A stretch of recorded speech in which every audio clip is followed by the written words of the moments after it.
égard. Il y a plein de gens qui sont pauvres et qui ne savent même pas pourquoi. Je trouve que ça c'est un double mal.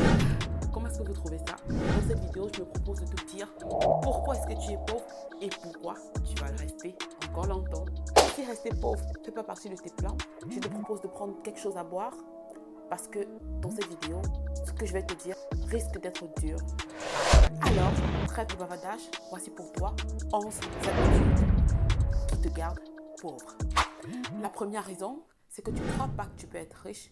Tu n'es pas prêt pour la richesse. Je veux dire, intérieurement, tu ne crois même déjà pas que c'est possible.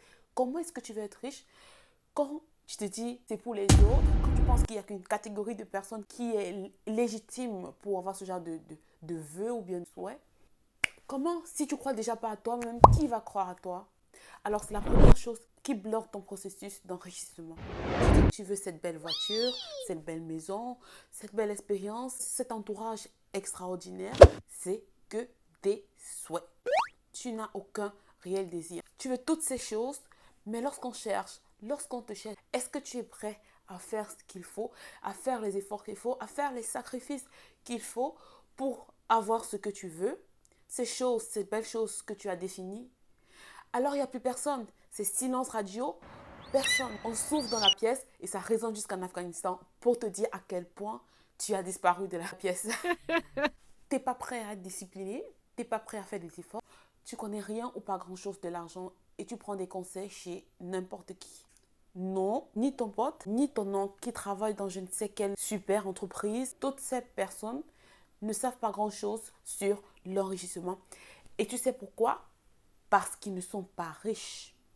Ils ne sont pas riches, alors ils ne peuvent pas te donner des conseils pour le devenir. Leurs conseils peuvent peut-être t'aider si tu veux devenir un très bon employé. Là, je t'autorise à les écouter. Mais tant qu'ils ne sont pas riches, alors leur conseil, c'est hop, à la poubelle.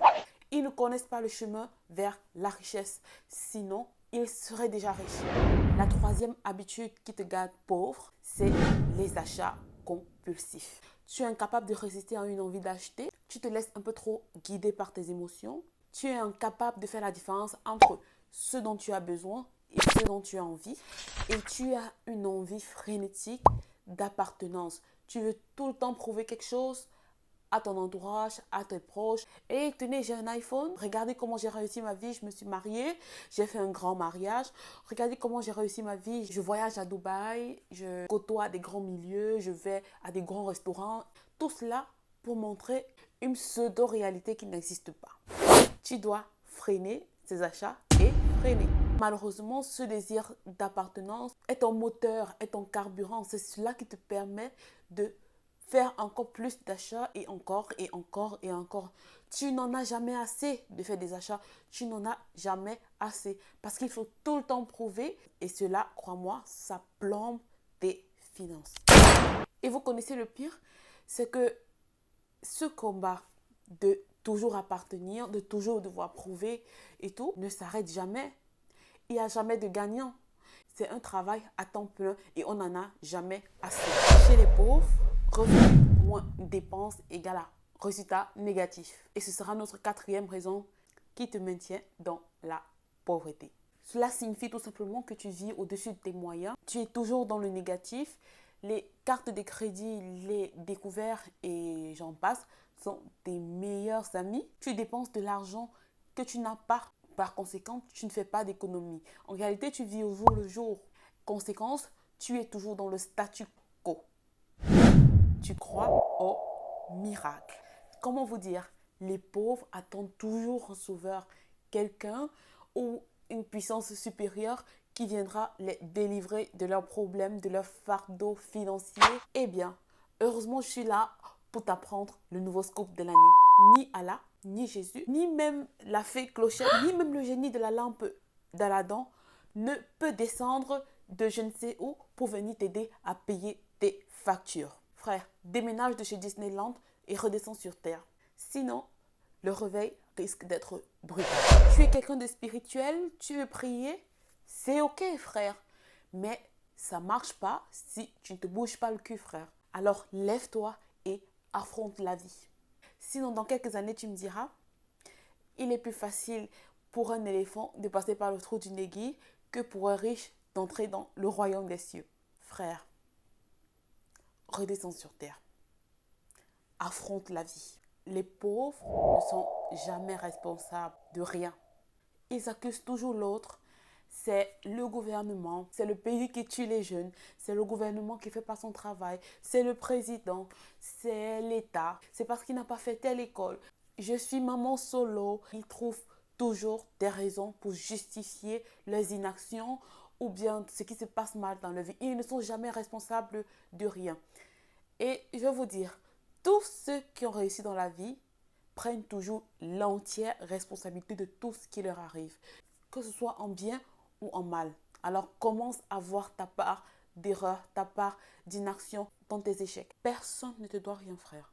Même pas ta mère, même pas tes parents. Ils ne te doivent rien.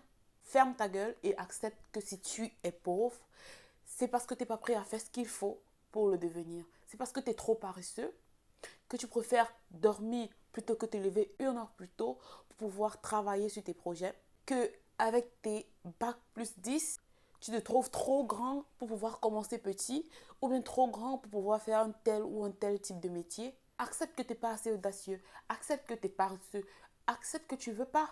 Prends tes responsabilités et décide de changer. Parce qu'il n'y a que comme ça que ta situation, elle aussi, va changer. Tu es pauvre parce que tu es aveugle. Dis-moi, combien tu as dépensé hier, la semaine dernière, le mois dernier? Et je ne veux même pas m'aventurer à aller encore plus haut. Combien tu mets pour chaque mois dans ton alimentation, dans la santé, dans le divertissement et autres? Ah, tu sais pas. C'est ce qu'on appelle la cécité financière. C'est comme si tu avançais dans un brouillard sans boussole. Alors tu vas arriver quelque part, mais où? On ne peut pas contrôler ce qu'on ne peut pas traquer. C'est pour ça que les gens sont pauvres, parce qu'ils n'ont pas de budget. Je t'invite à traquer tes dépenses, à budgétiser tes revenus. Comme ça, tu auras une certaine clarté sur ton argent, sur où va ton argent et de voir dans quelle mesure tu pourras épargner davantage. Et cela te permettra d'envisager des projets, des investissements et ainsi de suite. Tu es spécialiste dans la pratique de la procrastination.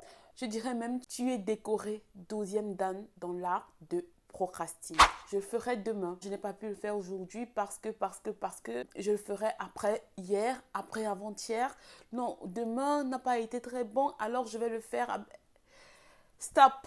La procrastination est dans le top 3 des choses qui t'empêchent de réussir dans la vie.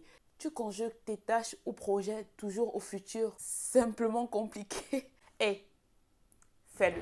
Fais-le une bonne fois pour toutes au moment que tu as dit que tu le feras. Que ça te plaise ou non, que tu sois d'humeur ou non, qu'il y ait telle ou telle autre chose, frère, on s'en fout.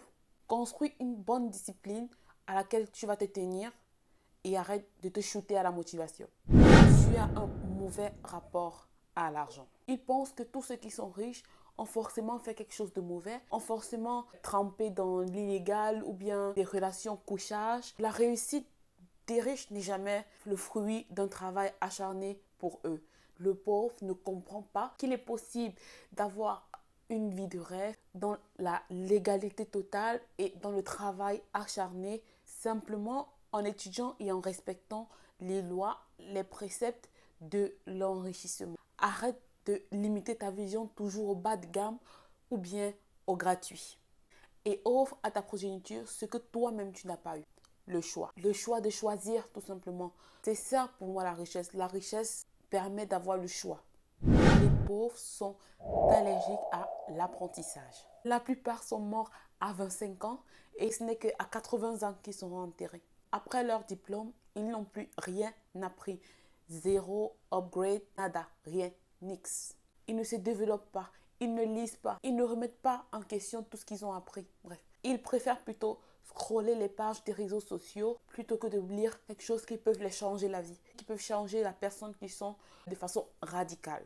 Ils aiment bien les activités telles que sortir s'amuser, boire une bière, jouer à la PS, aller jouer au football. Alors, je ne dis pas qu'il ne faut pas se détendre, mais lorsqu'on se détend un peu trop, c'est un problème. Ce sont les mêmes qui trouvent que les formations, les coachings, c'est cher, c'est inutile. Investir là-dedans ou bien dans une conférence, c'est jeter simplement l'argent par la fenêtre. Ce sont eux qui ont 2,50 € dans leur compte, mais qui sont des experts dans tous les domaines. C'est eux qui vont t'apprendre comment gérer ton argent. C'est eux qui maîtrisent tout ce qui se passe dans la politique, dans le sport. Ce sont des pseudo-experts dans tous les domaines. Comment te dire ça? Ils savent tout et ils maîtrisent tout. Laisse-moi te dire, tu es pauvre parce que tu n'as pas de réelle valeur sur le marché. Alors, développe ta valeur, développe ta personne, acquiert de nouvelles compétences, de nouvelles connaissances, fais-toi de nouveaux contacts, de nouveaux proches, de nouvelles relations. Va là où les gens ont réussi ce que tu veux atteindre dans la vie. Et il n'y a que comme ça que tu vas sortir de la rat race. Autre point, les pauvres ont une vision court terme. Ils n'ont pas de réel objectif. Qu'est-ce que vous voulez dans la vie? Qui vous voulez être? Qu'est-ce que vous voulez avoir dans 5 ans? Dans 10 ans? Dans 3 ans? Qu'est-ce que tu comptes faire pour atteindre ces objectifs? Quelles sont les actions que tu comptes mettre en place pour pouvoir arriver là où tu veux aller? Si à toutes ces questions, tes réponses sont vagues, pas précises, sans aucune date butoir, sans aucune échéance, frère, il y a clairement un problème. Ils ont délibérément donné le volant de leur vie à la chance. Ils trouvent qu'ils gagnent trop peu pour pouvoir épargner. Quel que soit ce que tu gagnes, tu peux toujours épargner quelque chose. Bien sûr, ça ne sera pas le million, ça ne sera pas beaucoup, mais crois-moi, il y a toujours moyen de garder quelque chose. Et tu gagnerais à garder cette chose, aussi petite soit-elle, chaque mois, de façon téméraire, quel que soit ce qu'il arrive. Et c'est clair, comme je dis tout à l'heure, la vie n'est pas stable. La seule chose qui est constante et stable dans la vie, c'est le changement. Ce qui veut dire que ta situation financière va aller en s'améliorant au fil des années et tes épargnes aussi. Alors, ne mange pas ta semence sous prétexte qu'il est impossible pour toi d'épargner. Il est toujours possible d'épargner. Tu n'as qu'à faire le tracking, comme j'ai dit plus tôt dans cette vidéo. Tu n'as qu'à faire très bien ton tracking et voir comment est-ce que tu peux réduire tes dépenses et ainsi de suite. Il y a toujours moyen de réduire quelque chose. Et fais-le et épargne. C'est capital pour ton enrichissement. Il n'y a que comme ça que tu pourras investir, que tu pourras prétendre à faire les prochaines étapes de l'enrichissement. Voilà. Vous avez maintenant les 10 habitudes qui plombent vos finances et vous maintiennent toujours dans la pauvreté. Alors, je vous invite à prendre conscience si vous faites cela dans votre vie et à décider de changer. C'est ici qu'on se quitte. J'espère que cette vidéo a été très intéressante et très instructive pour toi. Et j'espère aussi que cela pourra t'aider pour pouvoir démarrer ton processus d'enrichissement. Parce que ce sont des habitudes que moi-même j'implémente.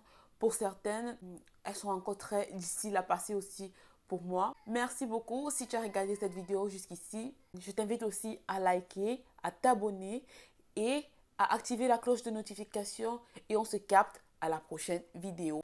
Peace out!